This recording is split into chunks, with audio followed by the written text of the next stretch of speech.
Bom, falando um pouco então do assoalho, né? Muita gente perguntou no começo do efeito, realmente a gente fala muito, né, das equipes, tudo, fala um pouco da parte técnica do carro e esse assoalho, né, que foi introduzido no ano passado, né, de volta à Fórmula 1, como ele funciona, né, será que teve realmente um ganho ou não, qual que é a ideia? Vamos lembrar, e só para lembrar, algumas pessoas perguntaram também, e a parte de motor? Vocês falam muito de tudo, mas não estou falando do motor. Qual é a mudança para o ano que vem? Não tem, está tudo, ou para esse ano, ou para os próximos anos.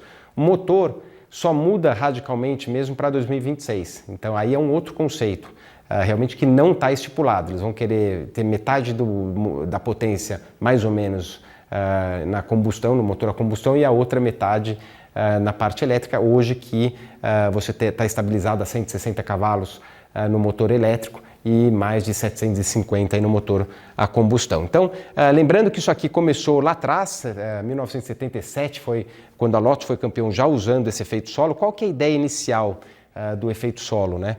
É você usar menos ângulo de asa, você vê que esse carro aqui nem asa na frente tinha, para você liberar e criar uma asa debaixo do carro. Então, a gente vai, né, vou tentar explicar aqui com algumas imagens e vídeos que a gente foi achando por ali e por aqui.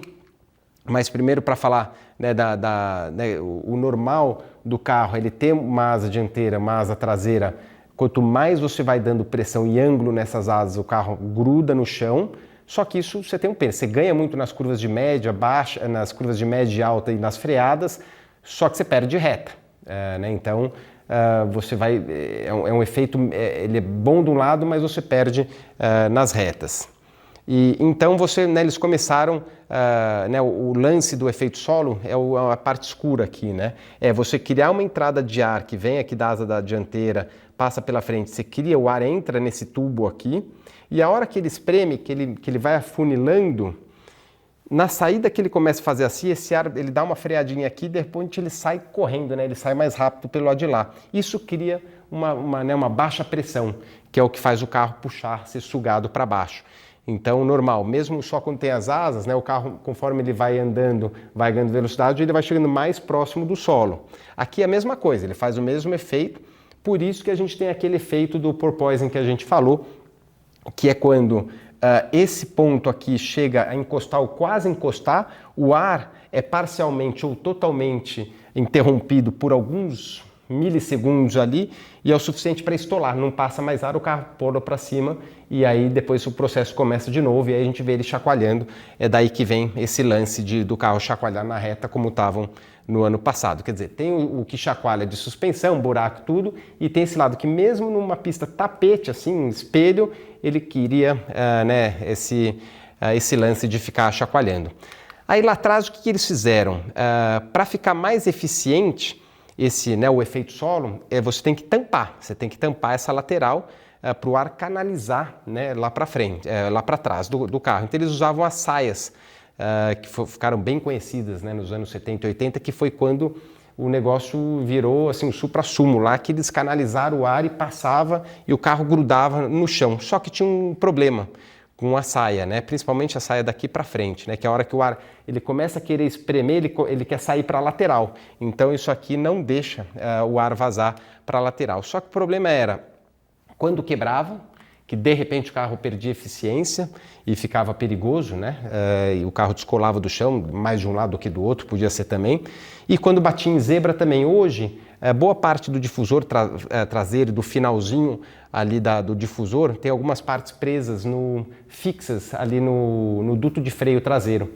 Então isso aí tá preso numa parte fixa da suspensão, então ele acaba mexendo bem menos e lá no passado isso oscilava muito mais. Então quando pegava uma zebra alta, tudo, o carro levantava do chão, perdia o efeito solo e eles batiam. A FIA proibiu, ficou com medo dessa evolução aí e proibiu.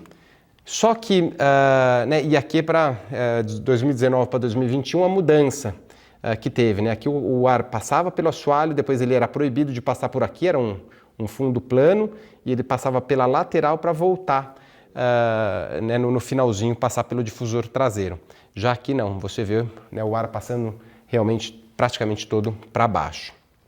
Isso tudo por quê que eles fizeram, né? A principal mudança era de fazer um carro mais limpo, mais eficiente e que atrapalhasse menos quem vinha atrás, né? Eles foram aumentando tanto, quanto mais eles foram criando pressão aerodinâmica, principalmente nos últimos anos, é ótimo para o carro andar sozinho, mas é péssimo para quem vem atrás, porque não tem, né? Ele é atrapalhado pelaquela turbulência, eles chegavam a perder eles tinham 55% do total dos 100% nessa época, quer dizer, quem vem atrás escorrega e não consegue chegar na frente, difícil as ultrapassagens. Então, para ter uma ideia, a pressão aerodinâmica total, né, do carro de Fórmula 1 atual, a 150 km por hora, ele já tem pressão aerodinâmica para a mesma pressão do peso dele, ou seja, se você puser ele a 150 por hora no teto, ele já gruda.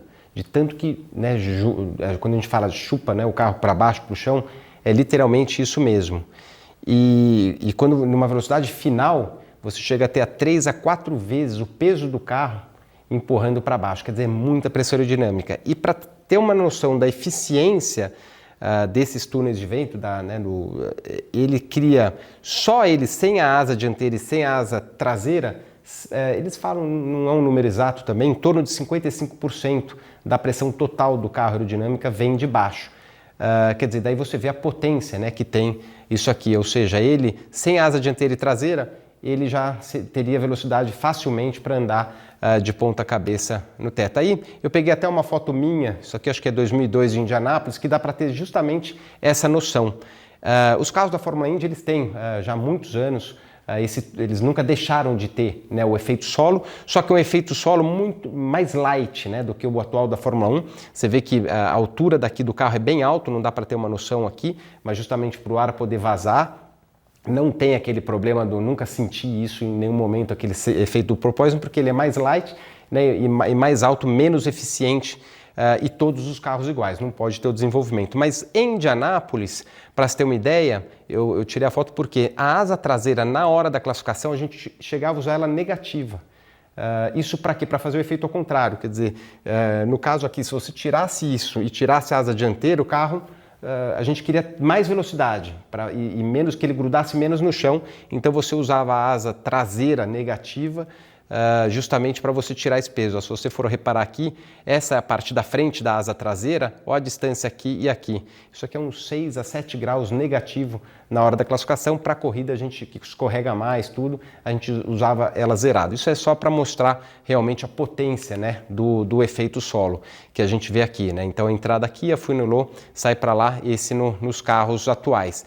E o grande lance que a gente vai mostrar, já que é a curiosidade maior, é a diferença entre as equipes, porque diferente da Fórmula Indy, na Fórmula 1 é livre a parte do fundo do carro, livre assim dentro, obedecendo as medidas. Você pode trabalhar muito, né, a hora que afunila, de que jeito afunila, de que tamanho que entra. Você pode trazer um pouco a pressão aerodinâmica, né, limite um pouco mais para frente, aí vai grudar mais à frente do carro, um pouco mais para trás, gruda muito atrás, aí sai de frente. Você tem que achar um ponto certinho para para o afunilamento certinho. Uma outra coisa interessante que tem, que a saída, que eles pensaram muito bem no carro, né, para esse ano, e para não atrapalhar muito para quem vem atrás, eles chamam de wing beam, que é essa asa traseira aqui. Esse é o difusor traseiro, ó. Todo aquele ar que a gente viu lá, ele é canalizado para sair nesses dois buracões aqui, ó. Então isso aqui, se pudesse ter cor, sairia um jato aí de ar, né, muito forte. Só que eles não querem direcionar esse jato de ar logo na cara ou no carro que vem atrás. Então, em conjunto com essa asa traseira que é desenhado, né, especificamente para isso, junto com esse wing beam aqui, ele quer que esse ar vá para cima, mais ou menos, para acontecer isso aqui, ó, para o ar ir para cima e atrapalhar o menos possível o carro que vem atrás.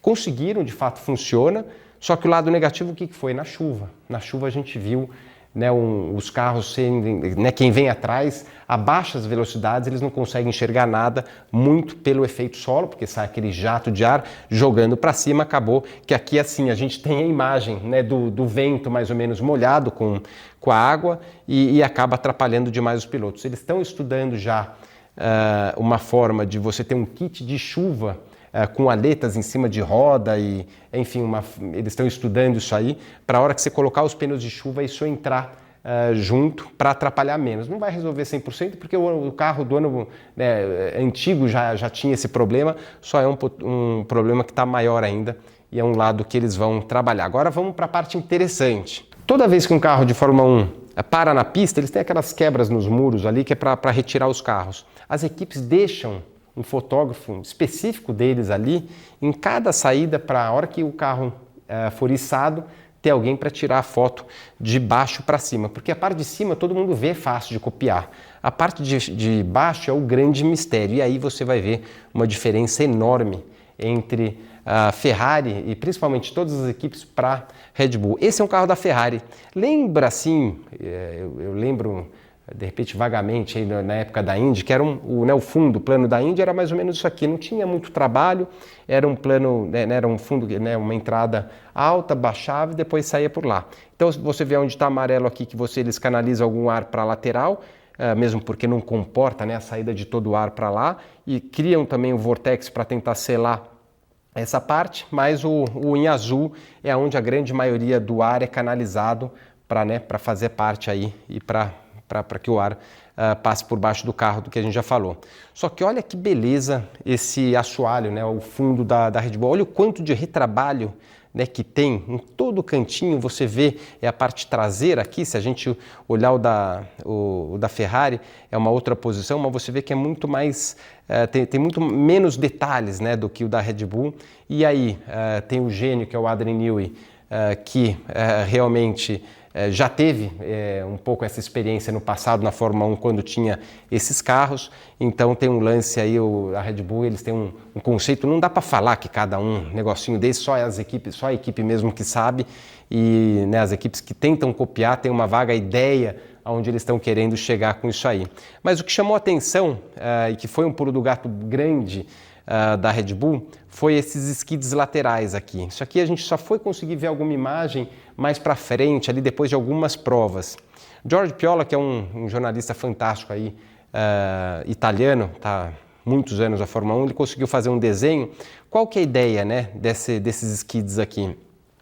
Eles colocaram como se fosse um skatezinho mesmo, um esqui, que a hora que o carro começa, o que eles fazem, Por que a gente falou do porpoise? O carro baixa, bate no chão e sobe. Só que a hora que ele começa a baixar, eles criaram esses skids como se fosse uma molinha, que num efeito de skid para não gastar, e a hora que ele apoia no chão, ele tem uma mola que ele chega na altura certa e para.